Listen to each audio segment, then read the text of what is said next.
Okay, uh, here's today's topic. It's actually a good one. It and it comes up a lot at boat shows. People grab me at boat shows, and it's a pretty common question. Actually, I've been dealing with it for a long time. How big can a boat be that two people can comfortably handle it? All right, you know, and that's a bit of a moving target. That question and that issue. Uh, because when I started Shannon back in 1975, I was absolutely convinced that 38 feet was the largest boat two people could handle comfortably and safely. By the way, when we're talking about two people sailing, handling a boat, basically I always think of it as one person being able to handle the boat, and one person taking a break, one person down in the galley, one person taking a nap, and the other person having to drive and steer and reef and do all of that. So there's a little bit of an overlap between two people and single handing, but it all amounts to be the same thing.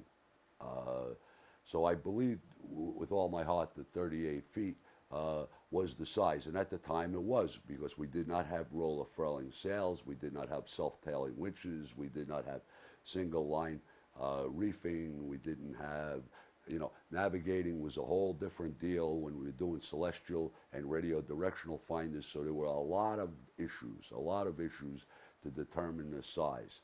Uh, Windlasses were mostly manual at that time, where you were cranking something, so anchoring was an issue. So every bit of it had to do with size. Now we have roller furling, and now we have roller furling that is actually dependable, that you can handle and manage sails with. We've got self-tailing winches, so one person can winch the boat. We have autopilots now that are dependable. We were using self-steering gear, vanes off the back of the boat, and those things were, a constant nightmare of jerking around with lines and fooling with it and everything. It didn't draw any electric, but meanwhile, it took, it made your brains fall out trying to get the boat to steer using a wind vane. We now have autopilots that work very, very well.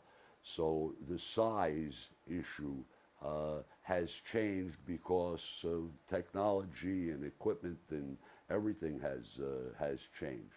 Um, I'm I'm at this a long time, so I don't expect anybody watching this. I've been sailing for over 45 years, so I don't expect anybody to think I'm average.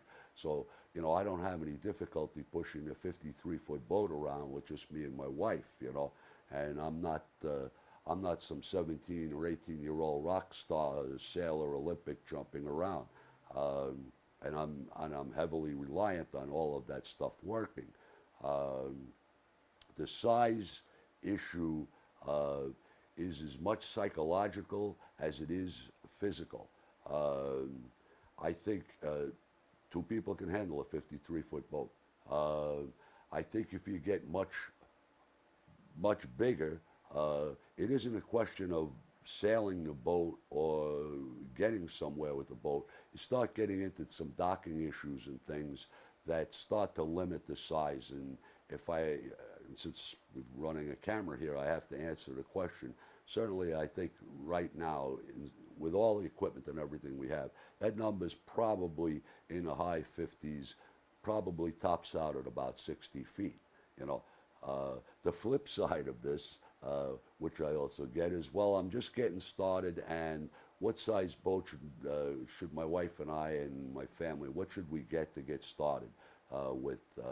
And my stock answer to that is, don't start with the boat that's too small. You start with an 18-foot day sailor or a 22-foot. You start with an 18-foot day sailor. Right off the bat, the boat has no head.